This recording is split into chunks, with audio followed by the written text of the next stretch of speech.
Thank you. I'll call the meeting to order. I'd like to welcome everyone to the regular scheduled meeting of November 26, 2024, Port Clinton City Council at Port Clinton City Hall and the Linda Hart Black Chambers. Please stand for the Pledge of Allegiance and a moment of silent reflection for those protecting us.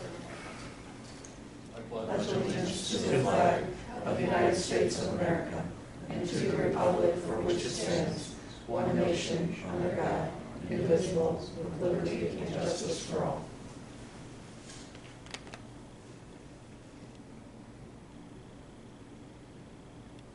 Thank you. You may be seated. Mr. Clerk, please call the roll.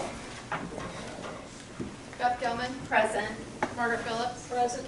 Avery Robertson. Excused. Richard Morgan. I'm here. Pat Hovis. I'm here. Jerry Trolley. Present. Kathy King. Here. Thank you. Council, you previously received the November 12, 2024 regular meeting minutes. Do I have a motion to approve the minutes? Madam President, I move for the acceptance of the November 12th meeting notes. Thank you. Do I have a second? Second. Thank you, Mr. Trolley. Any discussion? Okay, we have a motion by Ms. Phillips, seconded by Mr. Trolley to approve the November 12, 2024 regular meeting minutes. All in favor say aye. Aye. Opposed, the same sign. Motion carries. The minutes hereby approved. The chair notes the certification has been made regarding compliance with the rules and notifications of this meeting. Our guest presenters this evening, the mayor will introduce them, please. Thank you, Madam President. Good evening, members of council. You may recall 3 years ago when the county reassessed property values in the entire county, the city of Port Clinton was hit with kind of what we call the triple whammy. There was the increase due to just property values going up. There was the increase because the street levy took effect.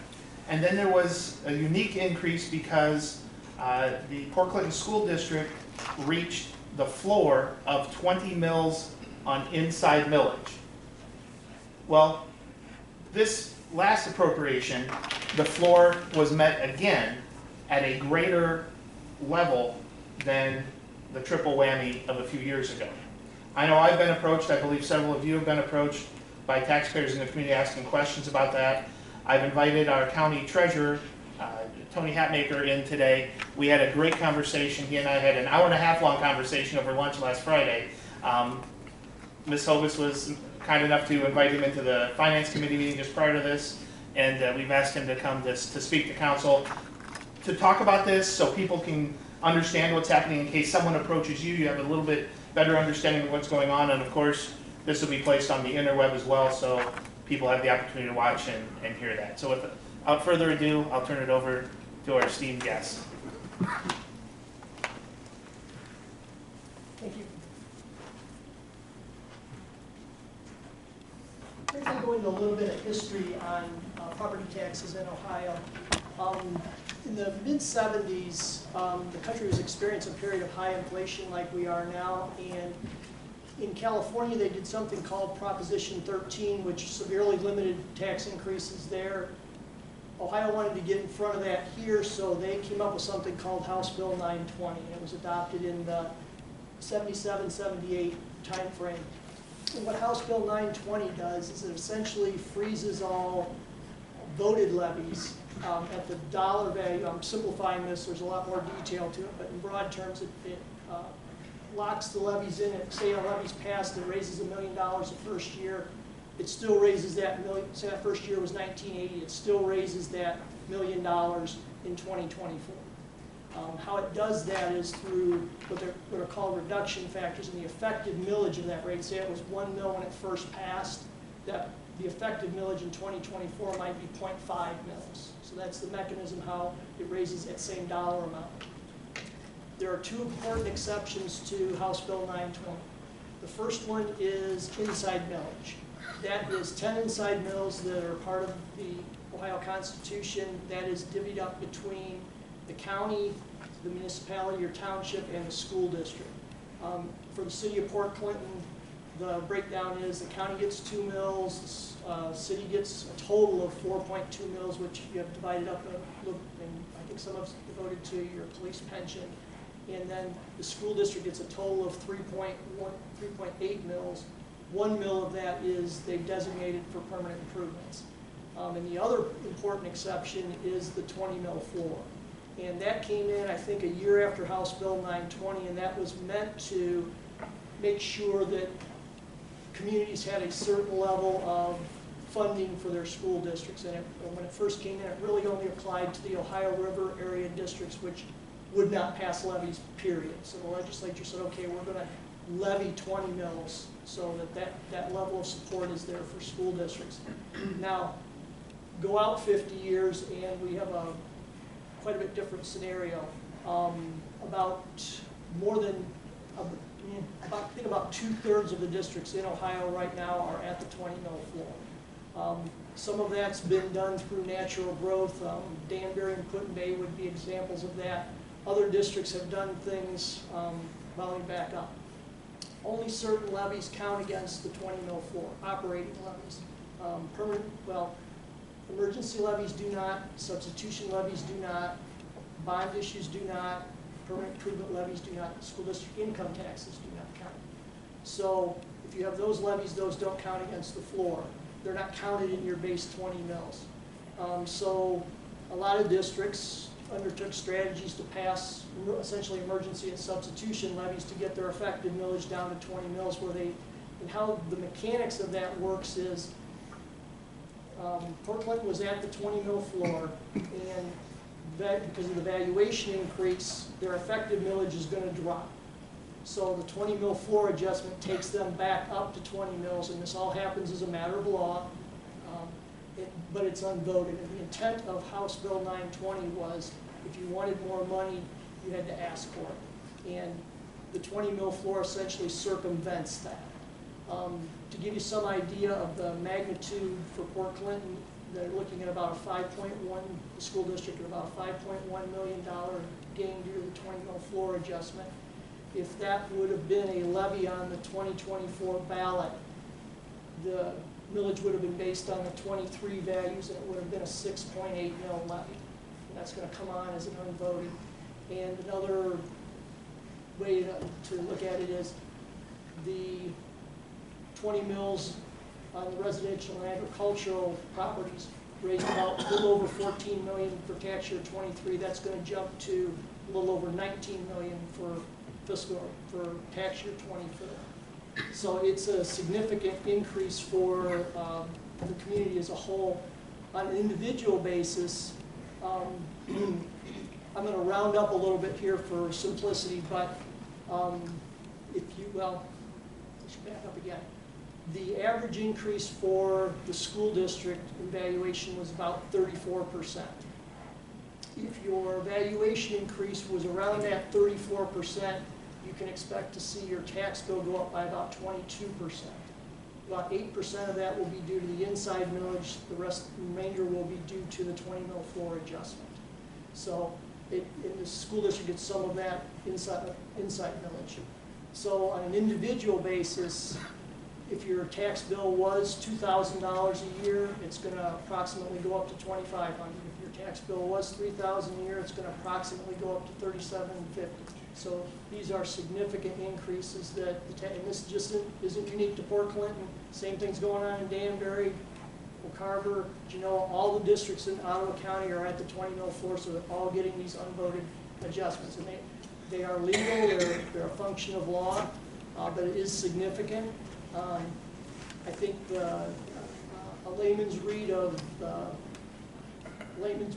the school district's finances are they're pretty stable, and I'm not sure that there's a desperate need for this sort of windfall, and the districts do have the ability to not take all of the money and kind of spread that hit out. And another thing I need to mention is this is a permanent increase. This becomes the part of the district's floor local funding. So it's a question of, does it all come on at once, or can it be spread out over a couple of years? And I'm hoping, for the sake of a lot of our folks, local folks, we can spread this out. But the district can do 3 specific things that could mitigate this. They could suspend collection of their emergency levy. They could suspend collection of their permanent improvement levy. And they could also reduce their collected millage from the 20 mils to 18.4. They could count the JVS millage as getting to that 20 mil local effort floor. So this is the broad picture. This is a legislative problem. The legislature needs to step in and fix essentially especially the 20 mil floor issue. I would urge, if you think this is a problem or your constituents think this is a problem, contact our state rep, DJ Swearigan, our state senator, Teresa Gavarone, and Josh Williams is our new state rep for the couple of West End townships. But the legislature needs to fix the big problem so this doesn't happen again. But at the local level, if you think this is a concern or your constituents think this is going to be a concern, I would urge them to talk to their school board members and see if they can't find a way to mitigate this in some way. Thank you. Tony, short of, other than, I'm sorry, what I want to say is, other than encouraging the constituents of the city of Port Clinton to go to the school board, to write their legislators, call their legislators, there's nothing city council or the mayor can do with this, other than just spread the information as you told us. Yeah, just basically be armed with information. A couple questions. I spent 35 years in education from the late 70s to the early teens, and every school I knew at that time was fighting for more mills because they didn't have enough. Now you're saying 2/3 of the state is at that 20 mil floor, so I assume that they have not been asking for extra millage if there's still a 20 mil?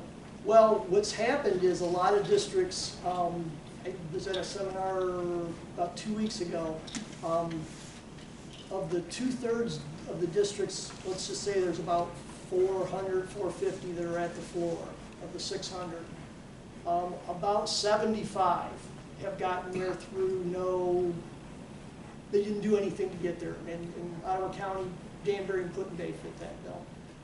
All the other districts kind of did something to kind of either get there or get further into the floor, which is starting to pass levies that don't count against the floor. I will almost guarantee you every school district that has a school district income tax, they're at the floor on the property tax side. When was the last time Port Clinton put a levy on the ballot? I believe their emergency levy for new money, they've been on for renewals, but I think the last new money levy was in 2004, maybe 2005. Okay, I understand what you're saying here, but if I'm putting myself in a school's situation, this bill was passed in '79, I believe you said, correct? Late 70s, yes, sir. Okay, it's been on the books for almost 50 years. And the state legislature has not chosen to do anything about this. You say call our reps, but it's been on this for 50 years, it's been 45 years. Hasn't done anything, and now what you're saying here, and I understand what you're saying, it puts a school in a very difficult position because school now has to vote to give up money, which they can get. Schools don't like to do that because they never know where the next money is coming from. As you know, sometimes the state changes formulations, and state money is different. I'm not saying they should or they shouldn't, but why in the heck hasn't the state legislature fixed this instead of making the schools give them money that they're entitled to? I wouldn't do it. I understand why they should maybe, but I wouldn't. I've been in schools too long and they never have enough money. Well, I think this is really, it's come to a head the last 2 years with the big run-up in property values. I think last year it was a big problem in Southwest Ohio because they had their reappraisal, so it really got a lot of attention down there. And then this year, kind of all the lakefront counties plus a bunch of others, Lucas, us, Lorraine, Cuyahoga, I'll leave out there, Erie, all were reappraisal, and they were all between, I think, very high 20s and mid 30s as far as their overall county increase. So for some areas, this is a new phenomenon. I think there's 4 districts in Erie County that are hitting the floor this year. Now, how far they're going to fall below the floor and how much of an increase, I don't know the specifics on that. But it's really come to a head last year, and the legislature kind of kicked some ideas around, and I think there's a joint tax review committee that's supposed to report to the legislature sometime in December.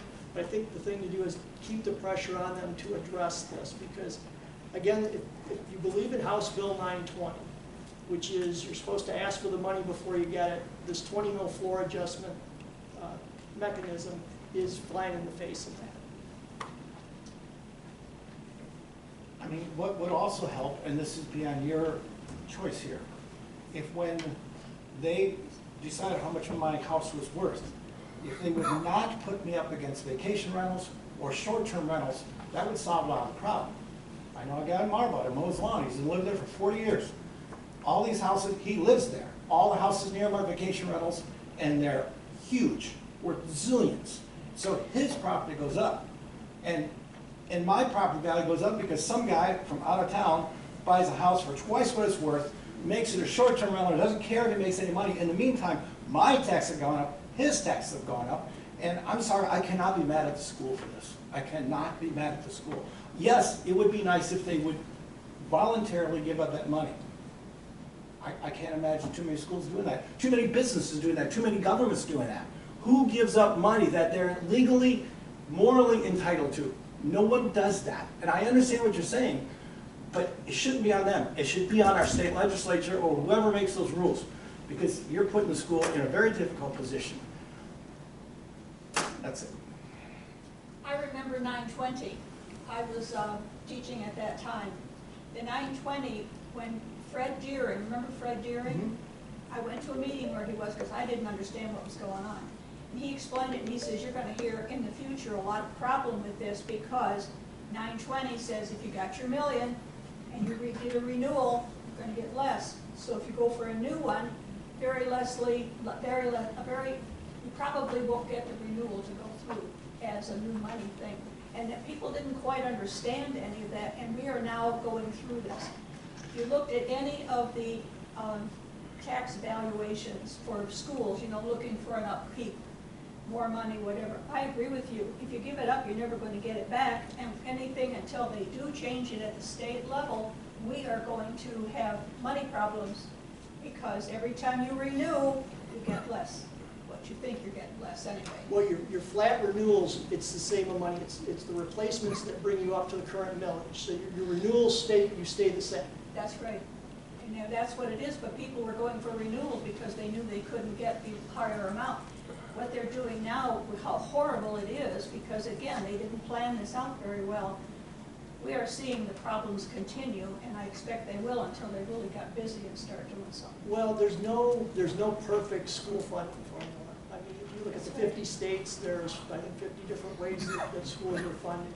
I think that two things to consider here is this becomes the new funding floor for the school district. They're going to bump up to this 19+ million. That I'm not aware of any way that comes off the books.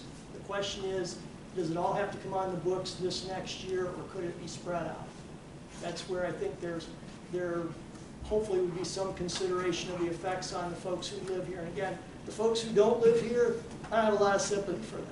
But the folks, when the auditor had the informal hearings about the evaluation increases, it was a steady stream of folks from all over the county, and it was basically people worried about getting priced out of their homes due to the tax increases. So it's a concern for the folks who live here. And that's kind of the mindset I'm coming from. Is the exact evaluation method you use, is that dictated by the state? Or like, I mean, do you guys have leeway to not like increase the value of our property so insanely? Like, I mean, I'm sorry, I didn't mean to say that, but I mean, it's really high. That's a good question. Auditor Whitmer went back, she submitted 3 times to the Department of Taxation, and 3 times they told her it's not high enough. So she did a 4th time, and that finally satisfied her. And what the State Department of Taxation does is they have their own method for calculating what the increases should be, and their job is to ensure that there's uniformity around the state. So the prices are going up here because people are. Yeah, but I agree with Richard. It's you know, a lot of it has to do with vacation homes and things like that. Like, yeah, it's amazing to me because you hardly see a house listed in Port Clinton anymore for less than $250, which just is astonishing. no, it's insane. It's crazy. But Like it's they're like selling more for than that. doubled in like the last 5-6 years. Most of those are bought by out-of-town people who need a short-term rental. So if my child wanted to live here, they can't. And that's not your problem. But the system, the formulating system, and I know you can only do what you have to do, what you legally, I'm not blaming you for that, but who's ever been in charge of the state government for this many years They've dropped the ball. But this is a new issue, and they don't differentiate between commercial properties, which are the short-term rentals, in residential neighborhoods. So at a taxing level, they don't differentiate that.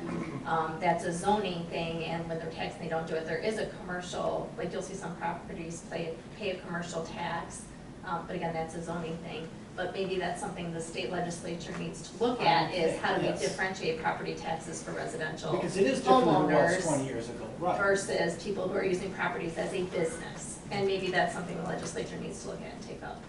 I'm And not- I'd be all for I'm not contacting on holding my that. breath on that. I'd be all for contacting them on that. Well, the more they hear from all of us, the more likely that something will get done. So, I would ask that you do that if you think it's a valid concern. Thank you. Thank you. You are more than welcome to stay for the rest of the meeting if you would like, but if you would like to leave, we understand. Might duck out if you don't mind. Yeah?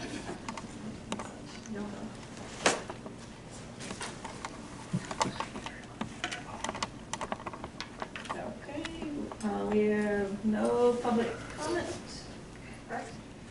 Correct. Okay. Move on to executive officers' reports. This evening, council, there is a new ordinance, number 21-24. It will be assigned to the finance committee and can go the full 3 reads. And just a reminder that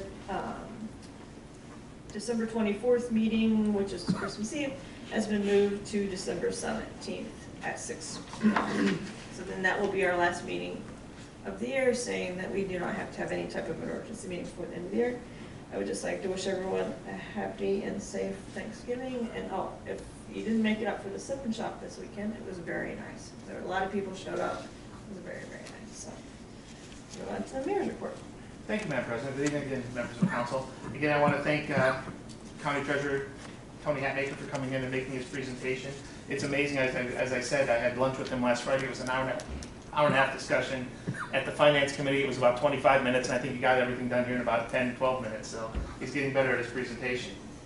As you may know, 2 weeks ago, from November 12th to the 15th, I spent that time period in Myrtle Beach, South Carolina, along with Pastor Jared Shaw from St. John Lutheran Church and Nicole Wade from Lake Erie Shores and Islands. We were down there for a conference dealing with community support groups and the exchange visitors that come into our community, what I often call the J1 kids. Many of you have met the kids I employ in my daytime job. It was an amazing, amazing event.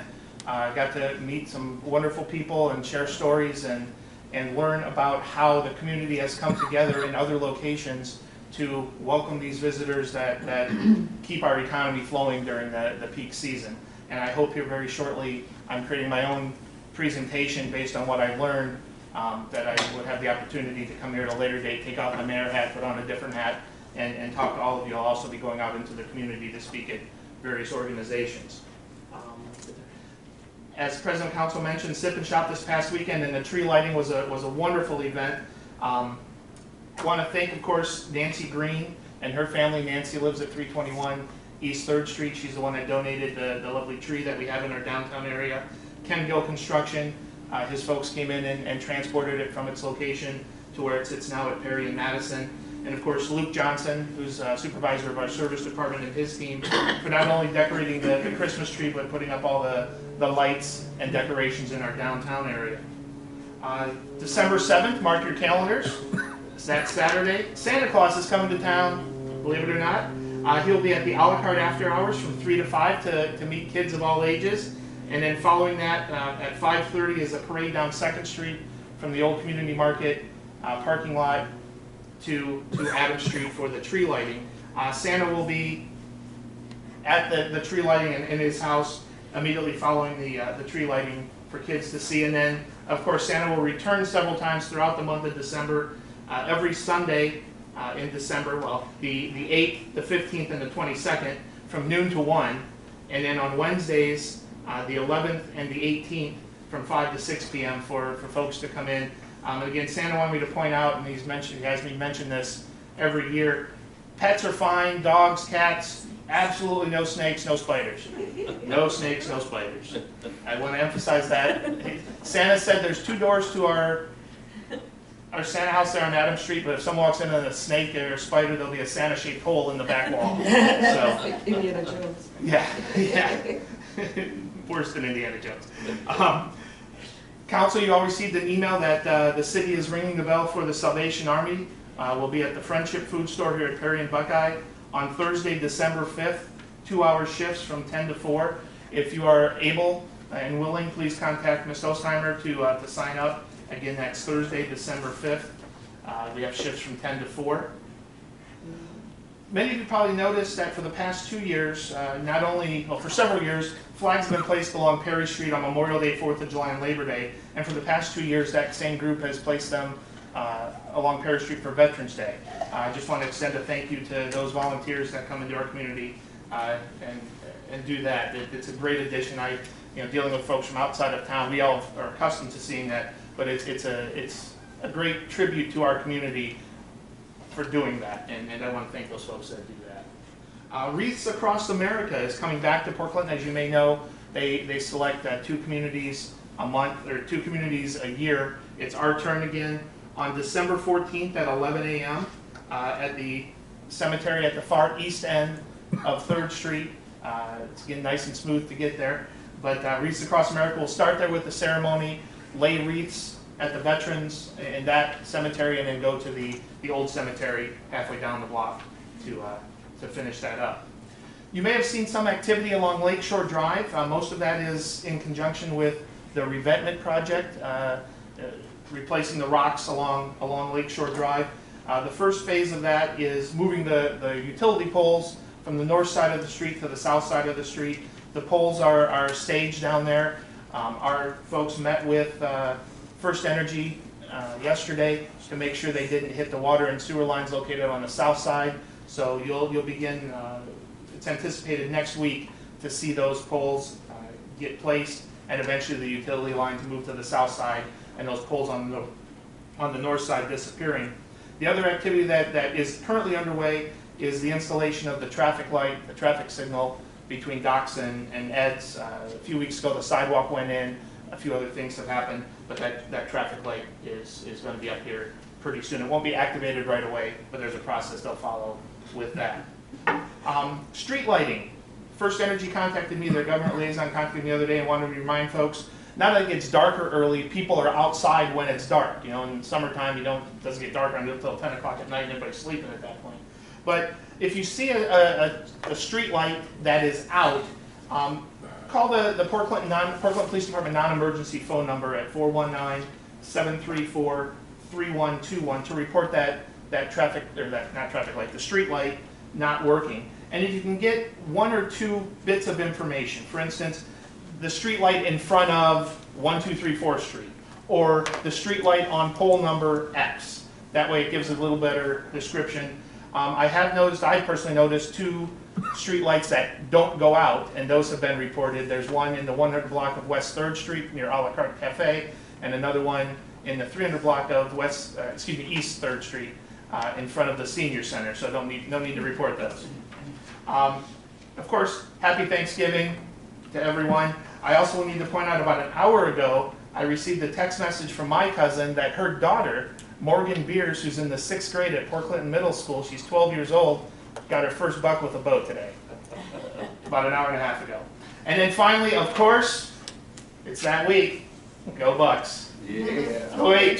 OH. OH. Thank you. Okay, thank you. Does anyone on council have any questions for the mayor? Okay, other than that, we'll just move on to the treasurer's report. All right, our bed tax collections to date are $357,340.30. That's roughly $27,000 over the budget we had expected. Dock tax is at $22,603.39, which is $2,000 over the expected revenue. And our rental registrations are at $62,700. Thank you. Thank you. Does anyone have any questions for the treasurer? Law director. Thank you, Madam President. So for those who attended our one and only parking violations court, we will be having a second one in January. I believe it's January 8th. So what we're doing now is old parking tickets that people have not paid.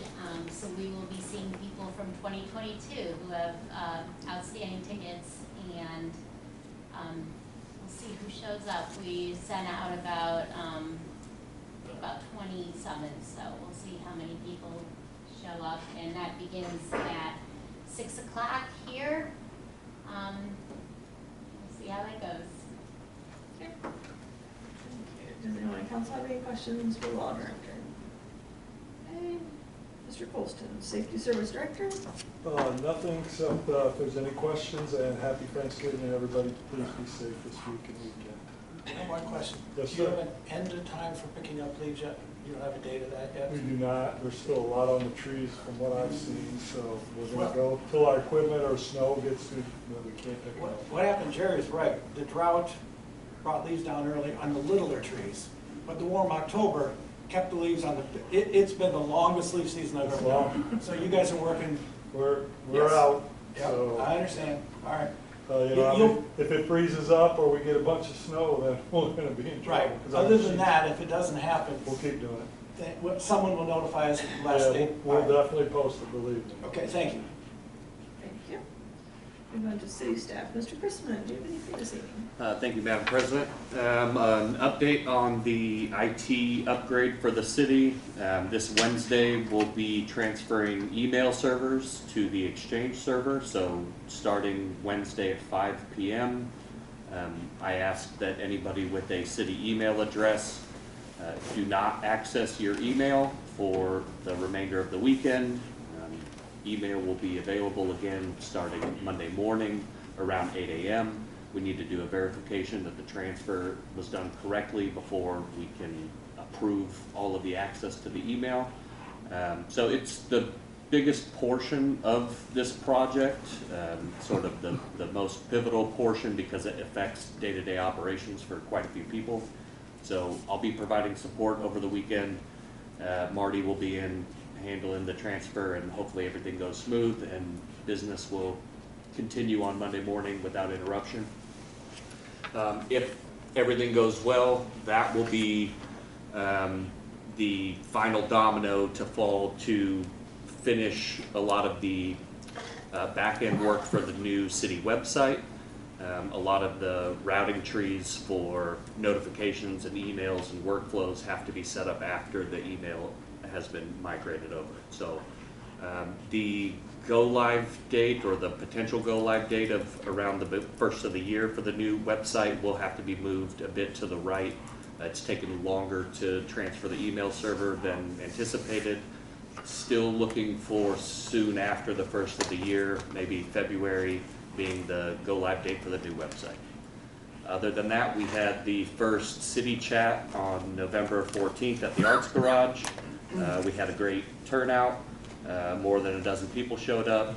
Spirited debate and comments about various different things going around the city. I think it was a success.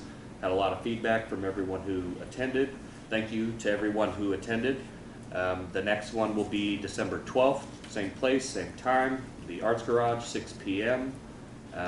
You can go online and find registration via our Facebook or Instagram. If you register online, you can submit questions in advance. So if you have specific topics or specific questions you want answered, you can get them to me that way. You can email me, you can call me, you can write me a letter, you can do whatever you want, and I will bring those questions to the next city chat, December 12th, 6 p.m. at the Arts Garage. And that's all I have. I have a question. If they don't give you the question in advance and they ask at the meeting, you will still do your best to answer that question? I followed up with everyone from the meeting, responding to all the questions that they asked, even the ones that I answered at the meeting. I have a sign-up sheet for everyone who attended.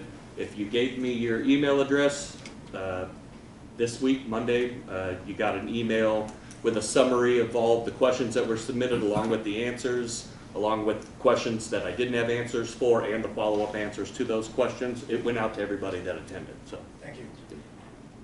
Okay, thank you. Anyone have any questions? Okay, we'll move on to committee reports. Finance and Service. Thank you, Madam President. We had a brief meeting tonight with Mr. Hatmaker, and he basically described what you talked about tonight. I will get those minutes to you when everything comes back up. And then I will also have another Finance Committee meeting Tuesday, December 10th at 5:30 to discuss ordinance 2120-24.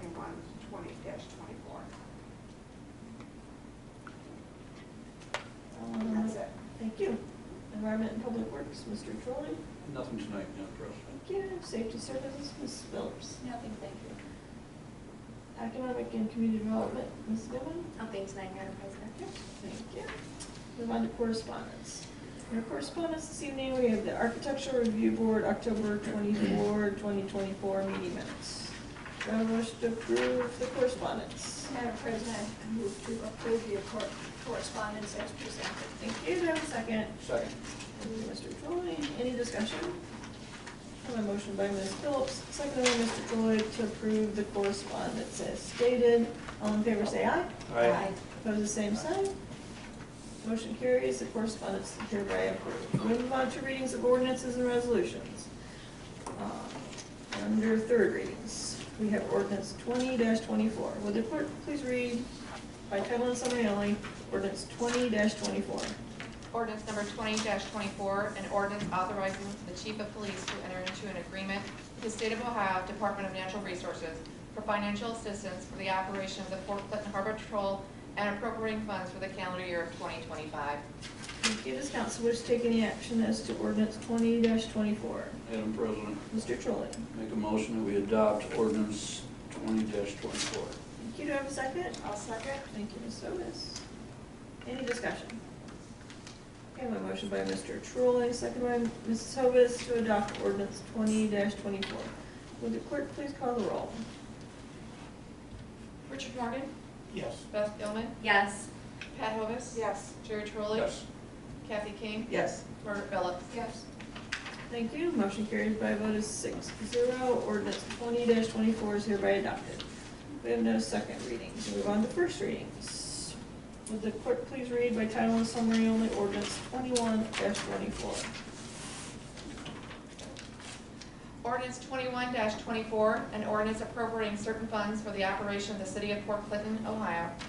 Thank you. Does council wish to take any action as to ordinance 21-24?